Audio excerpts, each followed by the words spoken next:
개장 전 꼭 확인해야 할 이슈앤 전략을 통해 확인해 보겠습니다. 오늘 네 분과 함께 할게요. 야천투자연구소 남인호 소장, 유진투자증권 김용재 이사와 글로원 파트너스 이성웅 이사, 하이투자증권 이화진 과장과 함께 하겠습니다. 네 분 어서 오세요. 자, 정부 정책 모멘텀에 다시 한번 힘을 얻나 오늘 이슈앤 전략 로봇 섹터 이야기로 출발하겠습니다. 정부가 상반기 안으로 로봇 핵심 부품 국산화율 80%를 목표로 한 첨단 로봇 기술 개발 로드맵을 발표한다고 밝혔습니다. 최상목 경제부총리 겸 기획재정부 장관이 어제 레인보우 로보틱스 현장을 방문하기도 했는데요. 자, 이성웅 이사님, 고점 대비 좀 조정을 받고 있는 로봇주들, 오늘 장은 좀 제대로 된 반등 한번 기대해 볼 수 있을까요? 우리가 작년에 로봇 사업이 부각되게 된 게 협동 로봇에 대해 쓰임의 형태가 나타나면서 대기업의 투자가 단행이 되었고요. 그 투자 안에서는 수직 계열화가 먼저 이루어진 기업 같은 경우가 상대적인 지분 투자가 나타났습니다. 이 부분이 의미하는 바는 우리가 전체적인 매출 안에서 이 외부의 이 부품이 차지하는 비중 같은 경우에 비용이 한 50% 정도가 차지함을 말씀을 드리고요. 가장 큰 비중을 차지하는 게 감속기 부분입니다. 그렇다 보니까 이 부분에 대해서 수직 계열화가 먼저 이루어진 레인보우 로보틱스 같은 경우가 대기업 투자와 함께 주목을 받는 환경이었고요. 현재 시점으로 돌아와서 이제 부품과 관련된 부분에 대해서 80%를 국산화율 한다라는 점을 내비쳤습니다. 여기에 대해서 우리가 해석할 수 있는 부분은 실제적으로 이제 대기업의 투자 단행이 조금 더 이루어질 수 있는 환경이 나타났다라고 볼 수가 있겠고요. 일본의 부품을 대부분 쓰이는 환경이었는데 이 부분이 이제 내재화가 이루어진다라고 하면은 영업 마진 같은 경우가 현재 한 5% 정도 나타나는 형태에서 이제 30% 이상으로 더 올라가게 됩니다. 그렇다 보니까 이제 이 안에서는 로봇주의 마진이 좋아질 수 있는 환경이 나타남을 말씀을 드립니다. 전체적인 사업 구조 안에서는 제4차 지능형 로봇 계획 이 부분과 관련된 부분을 적극 지원하는 것으로 해석을 해볼 수 있겠고요. 정책적인 측면에서 업종에 대해서 지원이 이어진다는 점은 긍정적이라는 말씀을 함께 드릴 수 있겠습니다. 여기에서 관련주 같은 경우는 레인보우 로보틱스, 그다음에 협동 로봇과 관련된 사업 레퍼런스가 있는 두산 로보틱스를 말씀을 드립니다. 네, 레인보우 로보틱스 계속 달리다가 이제 조금 5% 넘게 좀 빠지기도 했는데 지금 엔젤 로보틱스도 상장을 했고 뭐가 제일 낫습니까, 그 중에서? 지금은 뭐 어떤 로봇 같은 경우가 더 낫다라고 우리가 딱 줄을 세우기보다 생각을 하는 거는 로봇주 같은 경우는 작년에 발생할 수 있는 모멘텀은 다 나온 상황이죠. 뭐 대기업이 투자라든지 이런 부분인데 이제는 신제품의 출시가 나타나는 쪽의 모멘텀으로 흘러갈 것으로 보입니다. 가장 가깝게는 삼성그룹의 보픽 같은 경우가 출시 가능성이 높겠고요. 그러면 우리가 보픽과 관련해서 뭐 AS라든지 조립 형태의 사업을 하는 인탑스라는 기업 같은 경우도 먼저 모멘텀이 부각이 될 수 있겠고요. 여기 더해져서 뭐 아직 좀 많이 남기는 했지만은 테슬라 같은 경우가 휴머노이드 로봇 같은 경우를 상용화한다라고 하면은 관련해서는 이제 로봇주가 전체적으로 멀티플이 올라갈 수 있는 환경입니다. 그래서 새로운 제품 같은 경우가 언제 출시하는지를 주목해 볼 필요가 있겠습니다. 네, 그렇군요. 로봇춤 어제 춤추는 거 보니까 굉장히 자연스럽게 로봇춤을 참 잘 추던데 로봇춤을 누가 유연하게 잘 추는지를 보고 기술력을 평가해도 될 것 같기도 하고요. 로봇 대장주 두산 로보틱스, 레인보우 로보틱스 계속해서 관심을 가져볼 만하다 이렇게 언급을 해주셨습니다. 이어서 방산업계의 새로운 소식 하나 살펴보겠습니다. 방사청에서 다목적 무인 차량 구매 입찰에 나섰다고 합니다. 다목적 무인 차량, 미래 전장 환경의 핵심으로 주목을 받고 있죠. 이를 놓고 하나 에어로스페이스하고 현대로템 두 기업 간 수주 경쟁이 아주 치열하다. 이렇게 지금 나오고 있는데 이 내용 남인호 소장이 좀 소개해 주시죠. 네. 우리 대한민국의 육군과 해병에서 무인 차량을 신청했습니다. 그랬더니 바로 하나 에어로스페이스와 현대 로템이 치열한 경쟁을 벌이고 있는데요. 정말 재미난 게 있습니다.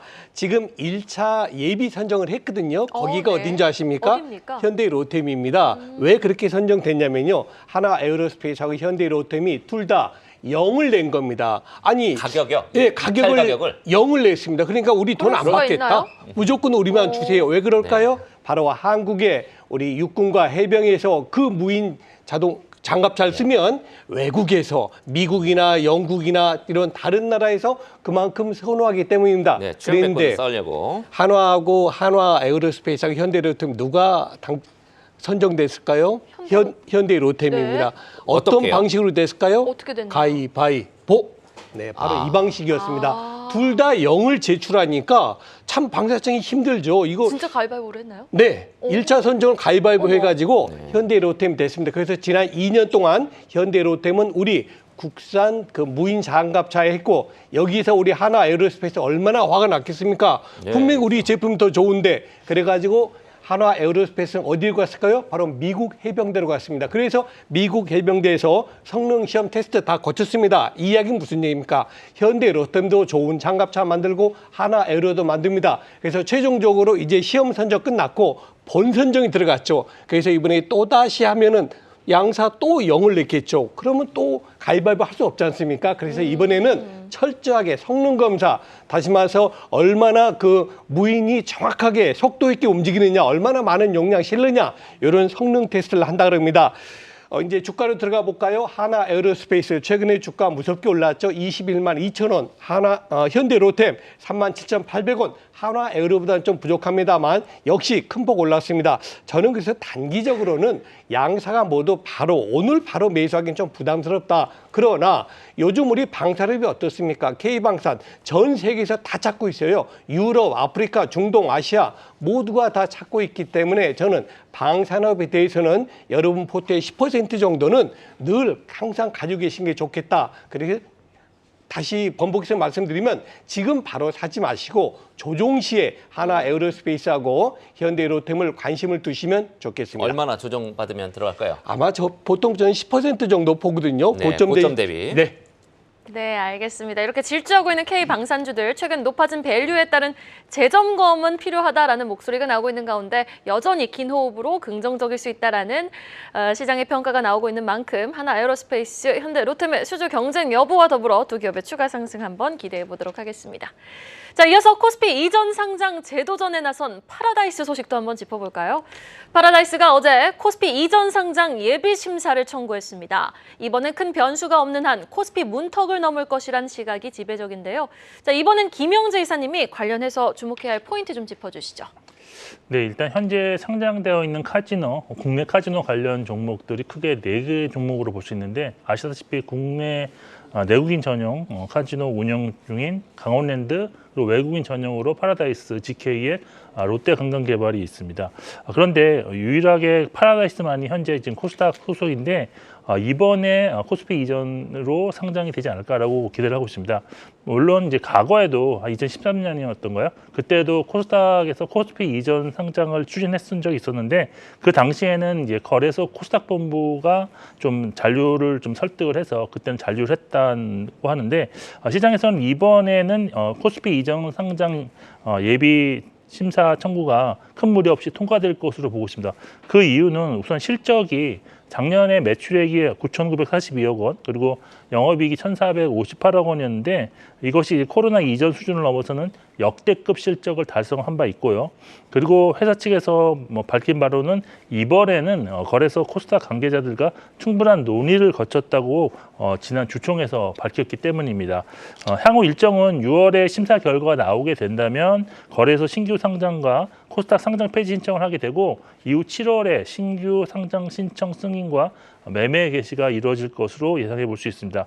주가 측면에서 일단 코스피로 이전을 하게 되면 코스닥 디스카운트 요인이 좀 사라지게 되면서 밸류에이션 재평가를 좀 기대할 수 있다라는 점이 장점이고요. 또한 현재와 같은 한 1조 3,800억 원에 달하는 시가총액을 그 7월에도 유지할 경우에는 코스피 200 편입이 충분히 가능한 수준이라고 볼 수 있습니다. 그래서 결국 기관과 외국인의 패시브 매수세도 유입될 수 있어서 기업 가치 상승에는 도움을 기대할 수 있습니다.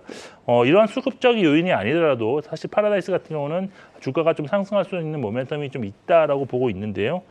최근에 1분기 영업이익 컨센서스가 지금 366억 원으로 형성되어 있는데 증권사 보고서에서는 500억까지도 오, 가능성이 있다라는 훅 보고서가 뛰네요. 나왔습니다. 따라서 이 어닝 서프라이즈 가능성은 좀 열어두고 접근해야 된다라고 보이는데 다만 리스크 요인은 지난 2월에 그 경쟁사라고 볼 수 있는 영종도 내 신규 리조트 인스파이어가 2월부터 이제 허가를 받아서 외국인 전용 카지노를 시작을 했습니다. 그래서 지금은 초기 단기이기 때문에 경쟁이 된다 안 된다를 논의할 수 없는 수준이지만 이게 하반기로 갈수록 좀 경쟁이 본격화될 수도 있다라고 볼 수밖에 없습니다. 그런데 저는 개인적으로 본다면 이러한 점이 이미 작년 하반기 주가에 좀 많이 좀 반영되었다라고 볼 수도 있고요. 또 VIP 영업 능력이 한 번에 VIP가 갑자기 이렇게 다른 경쟁사로 넘어가지는 않을 것이다라고 볼 수 있다라고 보습니다. 그리고 말씀드린 대로 하반기에는 수급적인 플러스 요인이 있다는 점도 고려한 투자 전략 수립이 필요하다라고 볼 수 있겠습니다. 말씀하셨듯이 영종도 인스파이어 카지노가 개장을 했고 요게 이제 경쟁사이기 때문에 파라다이스에는 좀 악재가 될 수도 있겠다 이렇게 이제 얘기를 하셨는데 이거는 외국인 카지노니까 외국인들 더 끌어들여서 시장 파이가 좀 커지는 그런 효과가 있지 않을까요? 네, 그렇게 분석을 하시는 분들도 있으신데요.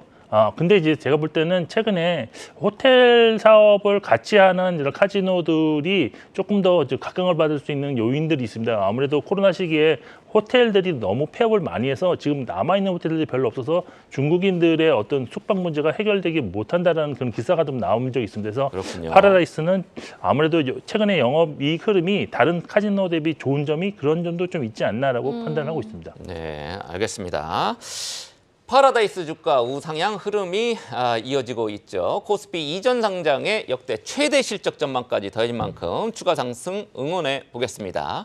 계속해서 바이오 업계로 눈을 돌려볼까요? 셀트리온 소식입니다. 셀트리온의 자가 면역 질환 치료제 짐펜트라가 미국 시장 공략에 속도를 내고 있습니다. 서정진 회장 지금 미국에 가 있죠. 주가가 박스권에서 벗어날 수 있을지 이화준 과장 의견을 좀 들어보겠습니다. 네, 뭐 이번 짐펜트라 같은 경우는 이제 기존에 이제 유럽이나 캐나다에 이제 출시를 했었던 이제 렌시마의 이제 흔히 이제 제형 주사, 정맥 주사에서 피하 주사로 제형 변경한 이제 치료제입니다. 자가 면역 치료제로서 작년 한 10월쯤에 이제 FDA 승인을 받았고 이번 이제 PBM 대형사 한 곳 중 물론 이제 1위가 CVS고 2위가 익스프레스 크립츠, 3위가 이제 옥텀 이제 RX인데 그 중에 한 곳에 이제 대형 PBM이 등재가 됐고 PBM이라는 거는 이제 기존의 보험급여에 관련된 관리 회사라고 좀 보시면 될 것 같습니다. 만약에 이번에 등재가 되면 한 3분기 때부터 이제 매출로 실적으로 인식이 될 것으로 보이고 있고 또 추가로 등재될 가능성 PBM 회사가 나올 것으로 보이고 있는데 기존에는 중소형 PBM 회사도 한 곳이 이제 계약이 됐었기 때문에 실질적으로 미국에 있는 PBM 관련된 회사의 한 40%까지는 이제 처방을 이제 받을 수 있게 되었습니다. 결국에는 기존에 있었던 이 PBM 관련된 모멘텀이 끝난 게 아니라 추가 한 곳에 대한 등재도 2분기 내에 좀 나올 가능성이 있다고 좀 보이고 있고 그리고 조만간에 이제 스텔라라 바이오시밀러라고 해서 이거는 이제 제형 주사라고 하게 되면은 이제 하나는 경구형 치료제로 이제 바뀌기 때문에 스텔라라 바이오시밀러도 한 유럽 쪽에 출시가 아마 6월이나 7월쯤에 좀 나올 것으로 보이고 있기 때문에 추가적인 모멘텀은 좀 나올 수 있지 않을까 생각을 하고 있습니다. 지금 이화진 과장님은 항상 바이오 관련해서 여쭤보시면 진짜 뭐 원고 준비도 없이 술술술 말씀을 하시거든요. 네. 알테오젠, ABL 바이오도 그랬어요. 그럼 현 시점 지금 바이오를 좀 주목하고 계시는 건가요? 아니면 일부 특정 기업만 좀 주목을 하고 계신 건가요? 좀 대형 제약사 위주로 좀 봐야 된다고 좀 생각을 하고 있고 물론 항상 금리 인상에 대한 기대감은 계속 꾸준히 인하에 대한 기대감을 계속 지연되고 있는 상황이었고 사실 알테오젠 이후부터는 사실 금리 인하에 대한 기대감보다는 우리나라 바이오 업체들에 대해서 뭐 마이스톤이나 로열티에 대한 지급들이 계속 꾸준히 지금 나오고 있는 상황이기 때문에 만약에 8월 달에 렉나자가 이제 FDA 승인이 그때 일정이 나오고 있지만은 저는 개인적으로 6월 달에 나올 가능성이 좀 높다라고 보이고 있습니다. 그렇다면 폐암 치료제나 아니면은 최근에 뭐 비만 치료제 페트론도 관련된 이슈가 있겠지만은 메시 치료제도 최근에 FDA 승인을 최초로 이제 마드리드 그 파마가 이제 FDA 승인을 받았기 때문에 뭐 한미약품이나 이런 대형 제약사 위주로 좀 봐야 된다고 생각을 하고 있습니다. 네, 알겠습니다. 좀 모멘텀이 유효한 종목들 위주로 선별해서 좀 지켜보자. 제약바이오에 대해서는 또 그런 코멘트를 주셨습니다. 이어서 가장 빠른 리포트와 공시도 확인해보고 오시죠. 이혜은 캐스터가 준비하고 있습니다. 오늘 아침에 나온 리포트 정리해드리는 가장 빠른 리포트앤 공시 시간입니다. 먼저 목표가가 상향 조정된 종목들부터 함께 만나보시죠. K움증권은 셀트리온과 관련해 목표 주가를 기존의 19만 원에서 22만 원으로 높여 잡았습니다. 1분기 실적은 시장 기대치에 부합할 것으로 전망하며 올해 실적은 상저하고의 흐름을 보일 것이라고 강조했는데요. 셀트리온의 자가 면역 질환 치료제 진펜트라가 미국에서 3대 처방약 급여 관리 업체 중 하나와 등재 계약을 체결했다는 점을 긍정적으로 평가하며 따라서 3분기 이후 본격 처방이 시작될 가능성을 제기했고요. 올해 중순 이후 휴미라 시밀러의 PBM 침투도 예상된다고 전했습니다. 이번에는 한화 에어로스페이스입니다. 다올투자증권은 한화 에어로스페이스와 한화 인더스트리얼 솔루션스의 인적 분할을 호재로 해석했습니다. 인적 분할로 밸류에이션이 정상화될 것이라고 봤고요. 여기에 수주 모멘텀도 대기 중이라고 봤습니다. 따라서 연간 이익이 2026년까지 성장세를 지속하리라 봤으며 목표 주가를 기존의 22만 원에서 26만 원으로 상향 조정했습니다. 다음으로 한국투자증권은 풍산과 관련해 동가격 강세 대표적인 수혜주라고 진단했습니다.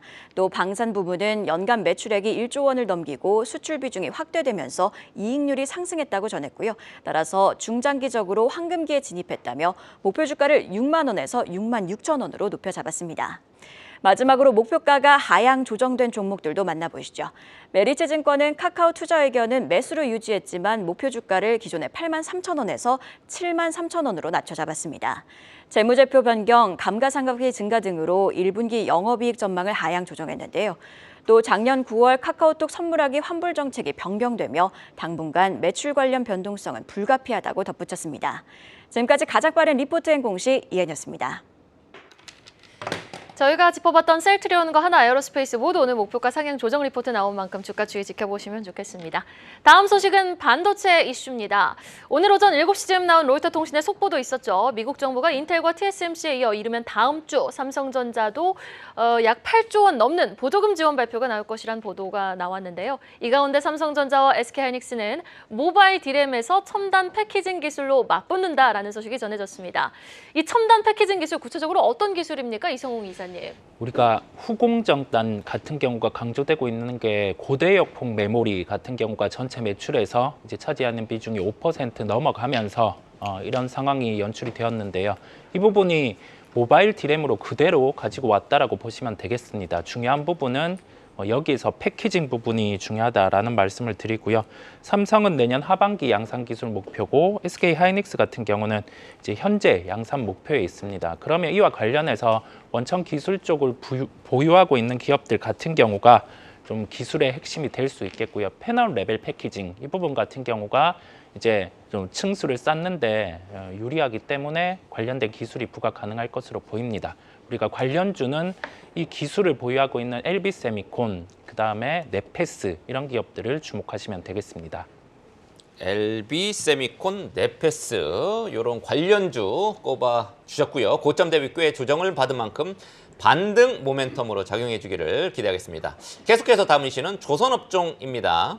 장기 침체에서 벗어난 국내 빅3 조선사들 올해 동반 흑자를 낼 가능성이 높다. 이런 지금 분석이 나오고 있습니다. 무려 13년 만에 동반 흑자라고 하는데요.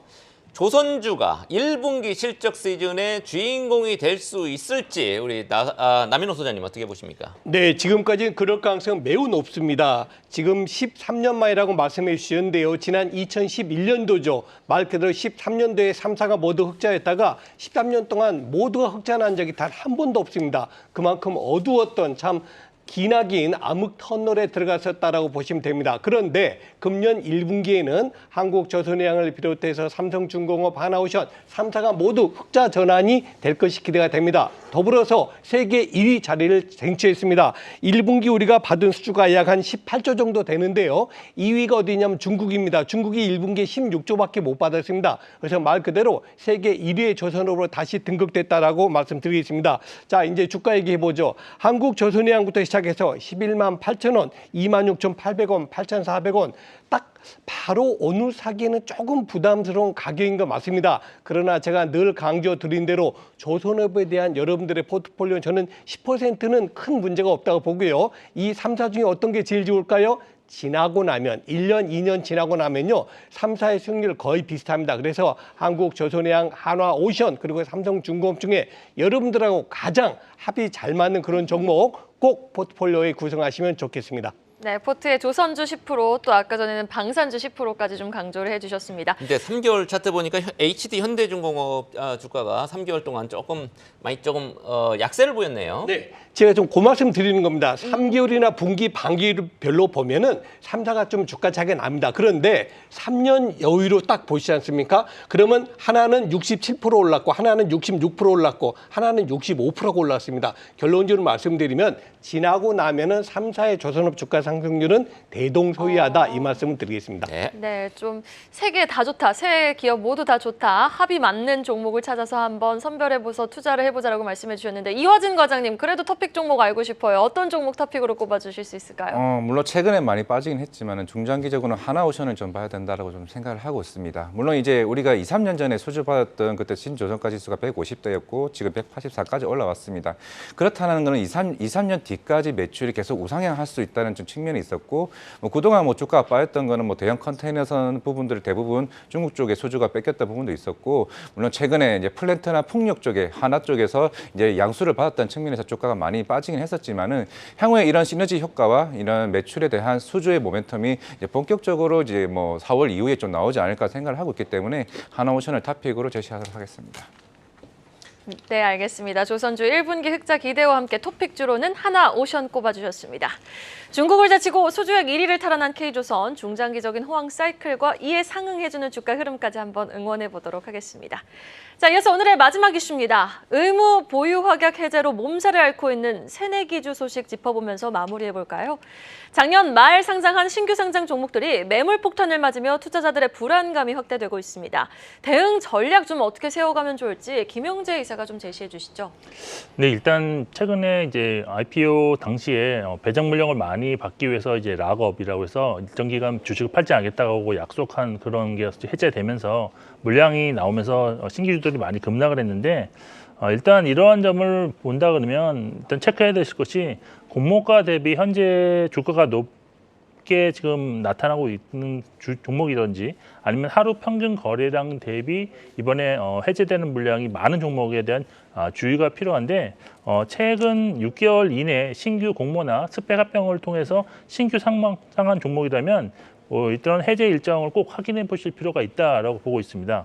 특히 이제 남은 4월 기간 동안 공모가 대비 주가가 높은 상태인 해제 종목을 좀 주목하실 필요가 있다 보는데 해당 종목은 총 9개 종목으로 6개월 보호해수 해제 종목은 IMT, 퓨릿, 신성 ST, 퀄리터스 반도체가 있고요. 또 2개월 보호 해제 종목에는 스펙으로 합병한 사피엔 반도체, 코셈, APR이 있고 한 달 보유횟수는 3년 엔젤 로보틱스입니다.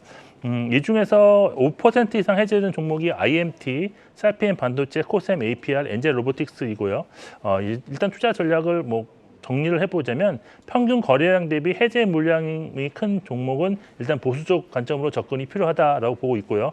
그렇지만 보호횟수 이후에 물량 출현으로 해서 주가가 좀 하락한다면 이것을 신규 매수로 삼는 투자자들도 분명히 있기 때문에 이런 것들을 좀 감안하셔서 신규 매수의 기회로도 좀 고려를 하실 필요는 있다라고 보고 있습니다.